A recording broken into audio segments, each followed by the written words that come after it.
నమస్తే సార్. నమస్తే ఝాన్సీ గారు. రీసెంట్గా అమెరికా ఎలక్షన్స్లో ట్రంప్, కమలా హ్యారిస్ ఇద్దరికి చాలా హోరాహోరైనా జరిగింది అనుకోవచ్చు. అయితే పబ్లిక్గానే మోదీ గారు ట్రంప్ సపోర్టర్ అని అందరికీ తెలిసింది. అయితే ట్రంప్ వచ్చిన తర్వాతకి ముందు మనం ఎక్స్పెక్టేషన్స్కి చాలా తేడా వచ్చింది. అసలు ఆ సమీకరణాలు ఎలా ఉంటాయంటారు? భారతదేశానికి అది ట్రంప్ విధానాల మీద ఎఫెక్ట్ ఎలా ఉంటుందంటారు? ముందు మనం అర్థం చేసుకోవాల్సింది ఏంటంటే, అమెరికాతో సంబంధాల వరకు రిపబ్లికన్స్ ఉన్నా, డెమోక్రాట్స్ ఉన్నా, ట్రంప్ ఉన్నా, కమలా హ్యారిస్ ఉన్నా మనకి పెద్దగా తేడా ఉండదు.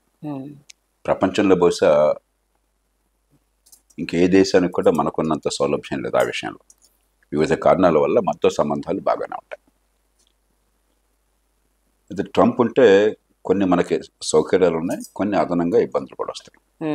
సౌకర్యాలు ఏంటంటే, మన దేశ భద్రత, టెర్రరిజం ఇలాంటి విషయాల్లో మనకు మరింత సులభం అవుతుంది. ఉదాహరణకి డెమోక్రాట్స్ ఉంటే కొంచెం మన ఇబ్బందులు పెడతారు, గిల్లి కజ్జాలు ఉంటాయి ఇలాంటివి.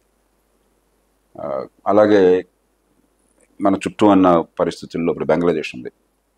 బంగ్లాదేశ్ విషయంలో అమెరికా ప్రభుత్వం ప్రత్యక్షంగా కానీ పరోక్షంగా కానీ అక్కడ ప్రభుత్వాన్ని కూల్చివేయడానికి బంగ్లాదేశ్లో సహకరించినట్లు లెక్క. ఎందుకంటే దురుద్దేశం దానిలో ఉండకపోవచ్చు, కానీ ఏదో కొన్ని రొమాంటిక్ నోషన్స్తో ఒక దేశంలో ఆర్థిక స్థిరత్వము, రాజకీయ స్థిరత్వము చాలా ముఖ్యం అందులో మనలాంటి వర్ధమాన దేశాల్లో. దాని గురించి కాకుండా ఏదో వంకలు పెట్టి ట్రంప్ ఉంటే అలాంటి పరిస్థితి ఉండేది కాదు బహుశా. కాబట్టి ఆ రకంగా మన దేశ ప్రయోజనాలు విషయంలో ట్రంప్ లాంటి వాడు ఉంటే మనకు సౌకర్యం. కానీ ఆర్థిక విషయాల్లో ఆయన భారతదేశాన్ని ఇంకో దేశాన్ని వేరువేరుగా చూడాల. ఆయన ధోరణి ఏంటంటే, ఎక్కడైనా బావగానే వంగ తోట దగ్గర బావగానని చెప్పాను. కాబట్టి మొన్న 2-3 సార్లు ఆయన బహిరంగంగా నిందించాడు టారిఫ్ కింగ్ ఇండియా. ఎందుకని? ఒక మోటార్ సైకిల్ ఏమో ఉన్నాయి, హార్లీ డేవిడ్సన్ అని చెప్పాను. అది చాలా ఖరీదైన వాళ్ళు పడేది, చాలా లక్షల రూపాయలు విలువ చేసేటువంటి మోటార్ సైకిల్. దాని మీద మన వాళ్ళు టారిఫ్ వేశారు. మన దేశంలో ఏంటంటే మనకు సంప్రదాయం బాగా లగ్జరీ గుడ్స్ అవసరం లేనివి అయినట్టయితే ఇంపోర్ట్ మీద పెద్ద డ్యూటీ వేస్తాం మనం. దేశం అంతా అంగీకరిస్తుంది, ఈ పార్టీ ఆ పార్టీ తేడా లేకుండా. దాని మీద ఆయన గట్టిగా హఠం వేసి కూర్చున్నాడు. అలాగే ఇతర దేశాల నుంచి కార్ల దిగుమతికి మనం పెద్ద టారిఫ్లు వేసాం, వాళ్ళే మాట్లాడలే.